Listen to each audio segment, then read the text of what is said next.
Baik ya, jadi mungkin kita lanjutkan ya. Jadi sekarang mungkin saya akan sedikit menyampaikan terkait network management function. Meskipun ini sebenarnya sudah sempat disinggung di bagian awal banget ya, terkait fungsi-fungsi apa yang ada dalam network management ya. Nah, kali ini mungkin akan coba kita uraikan, kita detailkan lebih dalam lagi ya. Nah, jadi mungkin ini kurang lebih hampir sama ya seperti yang di awal. Jadi di sini mungkin kita bisa melihat bahwa kalau Anda lihat ya, jadi nah sorry, kok jadi nge-lag nih. Nah, oke, sorry ya. Jadi di sini kita masih ingat ya, jadi ada fcaps ya, fcaps, ada faults, ada C configuration, ada A accounting, ada P performance, dan S security ya. Cuman ini buat nginget-nginget aja ukurannya itu ya, fcaps ya. Cuman kalau kita bicara priority-nya, tingkat kepentingannya sebenarnya nanti balik ke masing-masing organisasi yang menerapkan network management ya. Jadi ada fcaps ini, faults, configuration, accounting, performance, and security. Nah, sebenarnya nanti kalau kita terapkan juga untuk konteks yang lain, untuk manajemen yang lain, mungkin ada beberapa part yang mungkin bisa kita gunakan juga sebenarnya ya. Oke, nah mungkin ini masih sama ya, mungkin kita coba bahas sedikit ya. Jadi kalau kita bicara fault management, nanti adalah kita fungsi utamanya ya. Yang pertama adalah sesuai dengan judul ini kan fault ya. Fault itu kegagalan ya. Kegagalan, jadi kita harus mampu yang pertama melakukan deteksi ya. Yang pertama yang paling penting dulu deteksi ya. Jangan sampai sebuah network management tidak bisa tahu ada yang mati. Nah, itu parah ya. Jadi kalau kita punya sistem udah dipasangin NMS tapi nggak tahu ada yang mati misalnya, itu berarti ada sesuatu ya, antara antara agentnya tidak mengirimkan data atau memang si alatnya itu memang belum dipasangkan sesuatu ya. Nah, ini penting ya, apalagi dia adalah sesuatu yang kritikal. Kritikal itu contoh router ya. Bayangkan kalau router mati otomatis kan traffic terputus ya. Itu jangan sampai yang namanya router kelupaan, nggak dideteksi ya, nggak dimasukkan dalam NMS misalnya. Oke, nah kemudian kalau lebih bagus lagi ini bisa sampai isolasi ya. Isolasi itu yang namanya fault ya, ibaratnya kayak kayak misalnya tadi saya cerita tentang bencana ya. Bencananya mungkin dalam konteks yang lain. Kalau ada bencana kebakaran ya kita isolasi supaya kebakarannya jangan merembet ya, merembet ke sebelah kemana, dan kita isolasi ya. Kalau misalnya ini ada kegagalan ya jangan sampai ini merembet jadi yang kena ke tempat yang lainnya. Jadi kita isolasi supaya faultnya yang hanya di area tertentu dulu. Oke ya. Kemudian kalau lebih bagus lagi adalah ada fase correction. Koreksi dari sebuah operasi yang abnormal. Oke. Nah, kemudian kita bicara configuration management. Jadi bagaimana kita membuat yang pertama dulu ya. Kita harus tahu identifikasi ya. Identifikasi kita itu punya alat apa saja, kita itu punya device apa saja, aset kita apa saja, dan mungkin kalau bisa tahu dia di mana. Kemudian namanya device kan harus dikasih nomor kan, nomor dia berapa maksudnya. Nomor dalam hal ini kalau dalam konteks jaringan ya biasanya IP address ya. Kita ngasih IP address dia berapa gitu kan ya. Kalau mobil ngasihnya apa? Plat nomor kan. Plat nomornya berapa. Jadi nggak hanya sekedar nama, biasanya dikasih juga address ya. Nah, kemudian dengan cara demikian kita discovery. Discovery itu nanti apa? Untuk mencarinya gampang ya. Untuk mencarinya lebih mudah ya. Jadi contohnya misalnya, contoh yang paling discovery management yang lebih mudah itu misalnya kalau kita akses Google atau Facebook yang notabene adalah itu bukan di Indonesia. Nah, paket data kita mau lewat mana aja. Nah, ini bisa di trace sebenarnya ya. Oh, ini lewatnya lewat sini, lewat sini, lewat sini, lewat sini. Nah, itu bisa namanya discovery, salah satu discovery. Fungsi discovery itu seperti itu ya. Jadi dengan kita memberikan identitas yang jelas, jadi nanti kita sendiri bahkan orang lain jadi tahu ya sebenarnya data kita itu lewat mana ya. Makanya kalau di jalan raya ya, hampir semua jalan raya dikasih nama kan. Nggak ada jalan raya dikasihnya tidak tanpa nama kan. Hampir semua jalan raya dikasih nama. Oke, nah itu alat bantu kita ya untuk membantu kita mendiscovery ya.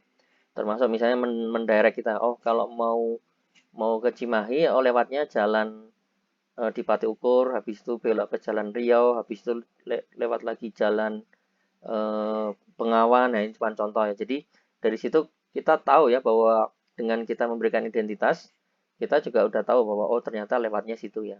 Nah, di dalam jaringan juga sama, wajib banget kita harus ngisi yang namanya identitas ya, dan itu juga configurable ya. Termasuk kalau misalnya kita mengubah ya, tiba-tiba mengubah nama, mengubah identitas, IP address-nya ternyata dirubah nih. Nah, supaya orang juga aware, ini ada yang ngubah nih misalnya kan. Kalau ini nggak aware kan bahaya ya. Kayak misalnya contoh paling gampang aja, Anda di rumah punya kendaraan ya, entah motor atau mobil, yang awalnya plat nomornya apa, terus tiba-tiba diganti nih. Terus nggak ada yang dikasih tahu. Nah, tiba-tiba pulang, nanti kendaraannya pulang atau kendaraannya ada di mana, pada nggak tahu ya, ini ternyata itu adalah mobil dia sendiri ya. Nah, itu penting ya. Makanya memberitahukan konfigurasi ini sangat penting biar diketahui juga oleh pihak lain, pihak di luar kita, dan terutama pihak di kita sendiri sebenarnya ya. Kalau kita mengubah identitasnya, mengubah warna mobil atau warna kendaraan, nah itu juga penting kan. Makanya juga jangan sampai nanti kita sendiri yang atau keluarga sendiri ya yang punya punya barang nggak tahu bahwa itu mobil kita kan, karena nggak pernah dikasih tahu ya. Oke. Nah, kemudian kita bicara accounting, sesuai dengan namanya accounting ya. Accounting itu kan eh, mungkin bayangan Anda akuntansi ya, betul ya. Akuntansi itu bicara tidak hanya melulu soal uang, ya, yang penting kan eh, perhitungan ya. Pokoknya yang segala yang hitung-hitungan biasanya accounting. Jadi apapun yang terkait dengan penggunaan charging, nah ini accountingnya. Jadi seberapa banyak kita menggunakan traffic, seberapa banyak paket datanya, bahkan nanti bisa tahu oh paket data yang banyak adalah tipe TCP misalnya, atau paket banyak tipe video misalnya. Nah, dari situ kan kita punya accounting yang bagus ya. Nah, atau misalnya accounting by time misalnya. By time ini trafficnya seperti apa. Nah, mungkin udah pernah saya jelaskan di awal ya. Oke. Kemudian performan itu kinerja penting ya. Eh, Sebenarnya kalau kita bicara manajemen, salah satu goalnya kan kinerja juga ya. Anda bicara manajemen SDM, ya pasti kinerja SDM ya, kinerja pegawai ya. Kita bicara manajemen akuntansi, ya berarti kinerja keuangannya kan. Nah, ini juga sama. Manajemen jaringan ya kinerja jaringannya. Kita pastikan kinerjanya selalu bagus ya. Selalu bagus atau selalu sesuai dengan standar yang sudah kita tetapkan ya. Kalau kita sudah menetapkan standar tertentu ya kita kejar, kita achieve supaya standarnya terjaga ya. Oke, jadi kita monitor dan mengevaluasi dari semuanya yang sudah kita punya ya. Oke, nah yang terakhir adalah kita bicara security ya. Security, keamanan ya. Jadi ini penting nggak penting ya. Nah, kenapa saya bilang penting nggak penting? Kalau kita punya rumah atau punya barang terus nggak ada yang maling ya sebenarnya kan isu security jadi nggak penting ya. Kita udah punya anggap punya rumah atau punya toko udah 20 tahun nggak ada yang jagain toko kita aman-aman aja tuh. Nah, itu kadang-kadang jadi nggak penting ya. Mungkin ini juga kita rasain juga ya. Anda punya jaringan, punya sistem, punya software, rasanya nggak ada yang nyerang kita tuh misalnya, nggak ada yang nyoba iseng nyerang aplikasi kita tuh, sistem kita tuh. Nah, mungkin buat Anda jadi nggak penting ya. Makanya tadi saya kaitkan dengan risiko ya. Kalau tiba-tiba nih misalnya hari ini ada kejadian. Kejadian adalah aplikasi kita dihack misalnya. Keambil semua, apalagi itu aplikasi penting ya. Itu baru ngambil ya. Belum kalau dia mendeface atau merusak datanya misalnya. Mengacaukan datanya. Kita nggak punya backupnya. Wah, itu jadi sebuah risiko yang tadinya mungkin kita pikir nggak penting jadi malah jadi sangat penting ya. Gara-gara itu mungkin bisa jadi perusahaan kita bangkrut atau organisasi jadi bangkrut ya. Kenapa saya bilang bangkrut ya? Nggak ada data, kita mau kerja pakai apa kan? Datanya hilang semua, data data customer juga hilang semua dan sebagainya. Nah, kan akan sulit kan meretrieve kembali kan ya, ngambilnya lagi sulitnya. Makanya saya bilang resiko itu adalah sesuatu yang munculnya jarang. Ada beberapa ya, kebanyakan risiko itu sesuatu yang munculnya jarang. Tetapi sekali muncul itu bisa jadi kayak apa ya? Efeknya itu bisa jadi shock banget ya. Jadi apa? Mengagetkan sekali ya. Nah, ini yang makanya saya bilang penting ya. yang namanya risk itu memang karakternya seperti itu ya. Munculnya kadang jarang-jarang, tapi ketika itu terjadi, itu akan bikin shock ya ke semua pihak sebenarnya. Makanya saya bilang risiko itu banyak orang yang memandang eh, enteng ya, tetapi mereka baru ngeh banget, baru paham banget ketika itu baru kejadian ya. Mungkin yang paling simpel aja ya, misalnya risiko kesehatan misalnya. Orang mungkin nggak terlalu ngeh ya bahwa berolahraga itu penting misalnya ya. Ternyata baru kejadian misalnya, mohon maaf Anda tiba-tiba kena stroke misalnya. Nah itu ada baru nggak ya, ternyata wah nyesel juga ya kemarin kalau saya nggak melakukan aktivitas ini misalnya menjaga kesehatan ya. Nah itu ya, itu yang namanya resiko ya. Resiko itu memang Anda kemungkinan stroke ya pasti kecil banget ya. Bahkan kecil, apalagi masih rata-rata kalau kita masih muda ya kejadian itu kan kecil banget. Kita memandang remeh, bener kan? Ya benar memandang remeh karena mungkin merasa itu nggak akan terjadi ke kita ya. Nah, tapi kalau tiba-tiba nih Anda usia 20, 21 kena stroke, nah pasti shock banget kan ya. Atau mungkin jangan Anda misalnya saudara Anda mengalami itu pasti akan menjadi sebuah hentakan ya. Nah, kadang-kadang kita nggak pernah melakukan mitigasi risiko atau mungkin mencegahnya atau mengantisipasinya kadang-kadang nggak pernah dipikirkannya. Oke.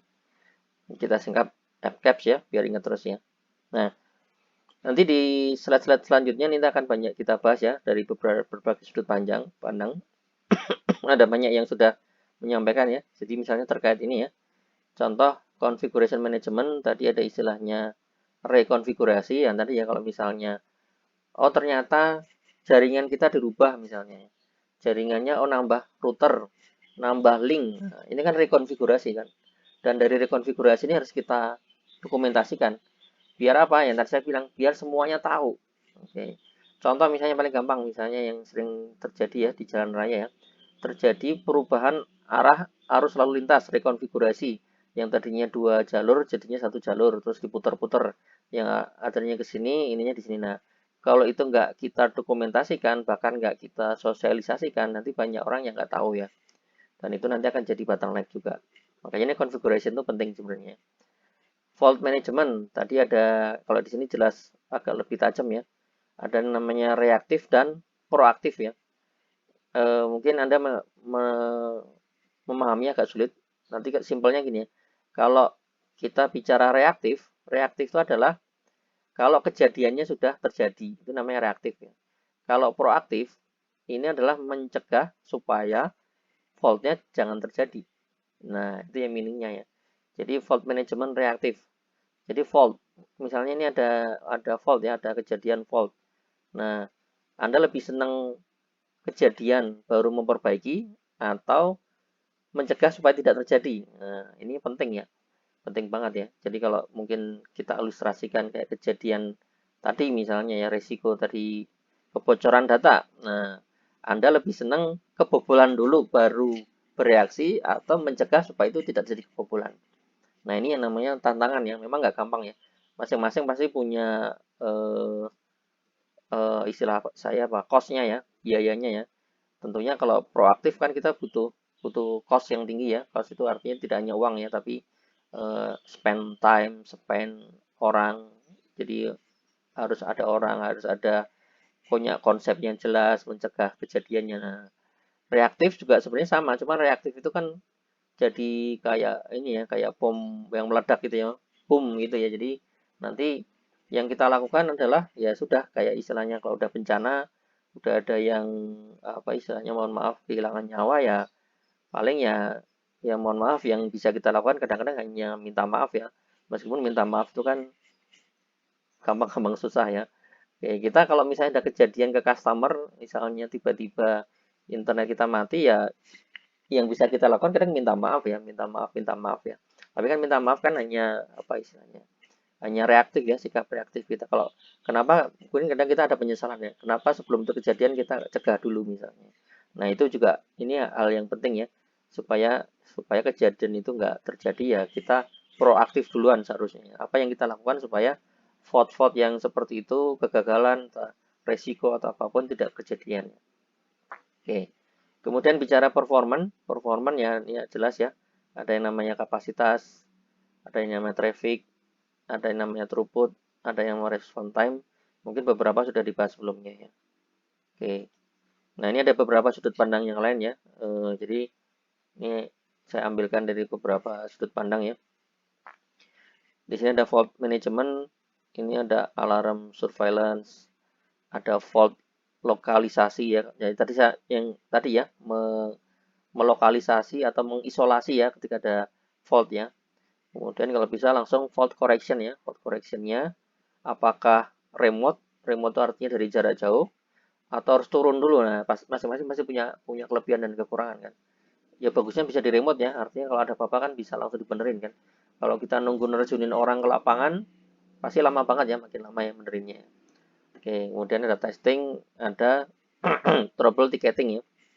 Oke, sebuah perusahaan atau organisasi bagus pasti punya sistem ticketing ya. Sistem ticketing itu maksudnya kalau ada masalah dia mau membuat tiket ya. Membuat tiket itu semacam komplain ya. Buat komplain satu tiket udah ditanggapin belum? Kalau udah ditanggapin tiketnya di close gitu ya. Itu contoh ya membuat ticketingnya.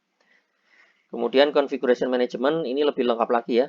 Mulai dari planning, instalasi, service planning, provisioning itu ini ya penentuan kapasitas ya. Kapasitas. Kalau satu lagi config change tadi udah jelas ya. Reconfiguration, configuration change ya. Oke, accounting mungkin ini juga agak lebih detail. Ada penggunaan usage assessment termasuk mungkin tarif dan pricing ya. Pricingnya mau dikasih price berapa misalnya. Collecting and finance, nah nanti mau nagih ke user berapa, terutama kalau kita bikin sistem yang basisnya kuota ya. Jadi kalau kuota mau gimana, mau pakai mekanisme cut off, atau cut off itu kalau misalnya melebihi kuota nggak bisa ngakses, atau bayarnya pay per use ya, jadi menggunakan berdasarkan use, atau yang unlimited. Nah ini juga mungkin ada kalanya kita memberikan layanan dengan berbagai jenis ya. Nanti manajemennya akan makin rumit ya. Nah, ini ya. Enterprise control dan billing ya. Oke. Ini nanti ada sambungannya sama finance ya. Oke, kalau performance jelas ya. Mungkin kita ulang lagi. Quality assurance, penjaminan kualitas. Quality monitoring, memonitor kualitas. Traffic engineering. Quality of service data analysis. Kemudian maximize utilization. Kemudian kalau security, nah ini ya, mencegah intrusion. Intrusion itu apa istilahnya? Pembobolan ya, pembobolan. Intrusion detection, mendeteksi kalau ada yang mulai masuk. Oke. Loss recovery, nah ini juga penting ya. Kalau kita udah mulai kehilangan data, atau ya misalnya contoh kejadian tidak harus tidak harus kehilangan karena dicuri ya. Misal kehilangan karena yang sering kejadian tuh harddisknya rusak misalnya, harddisknya rusak. Nah, loss recovery-nya gimana? Loss recovery-nya konsepnya gimana? Nah, ini ya. Kemudian, nah kita bicara kebijakan lagi. Security policy, policy-nya gimana? Jadi kebijakan terkait dengan keamanan gimana ya? Kemudian akses kontrol. Nah, ini penting ya. Yang boleh masuk ke dalam apa istilah saya? Aset-aset penting tuh yang dikasih hak siapa aja ya. Akses kontrolnya siapa aja. Orang boleh masuk apa? Orang boleh membuka misalnya siapa yang boleh masuk ke server ini siapa, bahkan siapa yang boleh mengakses ke router ini siapa, dikasih ini ya, kasih akses kontrol ya sebenarnya. Oke, nah nanti dalam pengertian lebih tinggi lagi akses kontrol bisa sampai per user ya, mirip kayak kalau Anda mungkin ke hotel ya, hotel yang internetnya harus masukin username password, nah itu bagian dari akses kontrol. Supaya nggak semua orang bisa dengan seenaknya, selama saya punya wifi-nya hotel, langsung bisa pakai. Nah, pakai salah satu akses kontrolnya adalah memasukkan username password yang diberikan dari pihak hotel ya. Nanti kalau yang lebih canggih lagi ya, setahu saya ya, kalau kita hanya pesan satu hari, meskipun username passwordnya kita masukkan, nanti hari berikutnya udah nggak bisa masuk lagi ya, nggak bisa login lagi ya. Oke, itu bagian dari akses kontrol ya. Oke, ini nanti akses kontrol itu memang ada hubungan sama accounting management ya. Jadi dia dikasih haknya sejauh mana ya. Oke, nah ini ada bentuk yang lain lagi. Ini mungkin lebih banyak lagi ya. Jadi kalau fault, nah ini mungkin agak cukup banyak. Nanti silakan mungkin dibaca detail ya masing-masing ya. Kurang lebih hampir sama ya. Oke, configuration management, di sini juga ada accounting management. Khusus untuk performance ini rada lumayan banyak ya. Performance monitoring, performance management control, performance analysis dan seterusnya ya. Di bagian security ini juga sama, security service dan seterusnya ya. Dan ini biasanya kalau kita bicara network management atau manajemen apapun ya, judul manajemen, biasanya nanti ada apa istilahnya ya. Biasanya ada standar ya, ada standar atau mungkin kadang-kadang ada yang menyebut sebagai framework ya. Nah, contoh di sini ini sebenarnya ini turunan dari ini ya, ITUT TMN Management Functional Area ya. Jadi TMN itu sebenarnya agak unik. T-nya itu telecommunication ya. Karena awalnya memang buat telecommunication ya. Kalau sekarang kan telekomunikasi kan berkembang kan. Kita nggak hanya bicara telekomunikasi, tapi kita bicara network ya. Oke, telecommunication management network ya, TMN management function ya. Oke, nah nanti dalam konsepnya manajemen biasanya nanti ada framework-framework ya seperti ini ya. Jadi framework itu kayak seharusnya intinya gini ya. Seharusnya kalau kita mengelola sesuatu itu ada kerangkanya ya. Kita itu mengamati sesuatu dalam berbagai sudut pandang seperti ini ya. Jadi nggak parsial dan nggak apa tadi ya istilahnya nggak cuma apa yang terlihat di mata aja, tapi sebenarnya sudah ada frame-nya ya. Dan frame ini diturunkan dari mana? Frame ini diturunkan dari para expert-expert yang pernah mengalami kejadian, mereka jadikan satu, jadi semuanya ada semua di sini. Ya, detailing-detailing ini bisa jadi memang nggak bukan di tempat kita ya, bukan di tempat organisasi Anda, tapi mungkin secara umum biasanya ada sebenarnya. Oke. Jadi makanya ini namanya sebut sebagai bagian dari framework ya. Atau mungkin istilah yang lain adalah panduan ya. Mungkin panduan. Nah, turunan dari panduan nanti biasanya adalah ada SOP ya. Setelah saya punya framework ini, nanti ada SOP-nya. Ya, sorry. Nah, contoh SOP-nya misalnya gimana? SOP untuk pencegahan intrusion. Nah, nanti ada SOP-nya. Masing-masing nanti ada SOP-nya ya. SOP untuk loss recovery misalnya. Nah, itu ada SOP-nya. Jadi ketika ada risiko atau mencegah terjadi risiko, dibuat turunannya ya, turunan standarnya atau SOP-nya. Oke. Jadi itu ya, konsep manajemen gitu ya. Nah, nanti dalam dunia kerja, kebanyakan dari Anda akan menemukan yang bagian kayak gini.